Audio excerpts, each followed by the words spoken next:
Hi guys! ఇవి మా బ్యాక్‌యార్డ్‌లో వామాకులు. So, ఈ వామాకులతో బజ్జీ ఎలా చేసుకోవాలో చూపిస్తాను. ఫస్ట్ ఆయిల్ అయితే హీట్ అవ్వడానికి పెట్టేసుకోండి.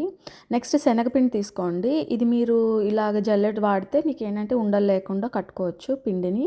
నెక్స్ట్ ఇందులోనే కొంచెం బియ్యపిండి కూడా వేసుకోండి. మెజర్‌మెంట్స్ అన్నీ స్క్రీన్ మీద ఉంటాయి చూడండి. తర్వాత కొంచెం పసుపు, తర్వాత కారం, తర్వాత ఉప్పు ఇవన్నీ వేసుకుని బాగా కలిపేసుకుని కొంచెం కొంచెం వాటర్ పోసుకొని ఒక పిండిలాగా కలుపుకోండి, బజ్జీ పిండిలాగా. సో విస్క్తో కలుపుకుంటే మీకు ఈజీ అయిపోతుంది. చూసారు కదా, ఇలా ఉండాలి కన్సిస్టెన్సీ. కేచప్ కన్సిస్టెన్సీ అంటారు కదా, అలా ఉండాలి. సో ఇప్పుడు మీ ఆకుల్ని కడిగేసుకుని తుడుచుకుని ఇలా పిండిలో ముంచుకుని ఫ్రై చేసుకోండి హాట్ ఆయిల్లోని.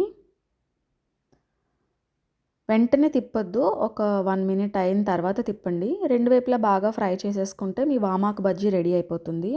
చూసారు కదా ఎంత బాగుందో, ఆయిల్ కూడా ఎక్కువ పీల్చలేదు. ఇలా పాకెట్ కూడా ఫార్మ్ అవుతుంది. ఇందులో కావాలంటే మీరు ఆనియన్స్ అవి కూడా ఫిల్ చేసుకోవచ్చు. నచ్చితే లైక్ చేయండి. ఓకేనా, బాయ్.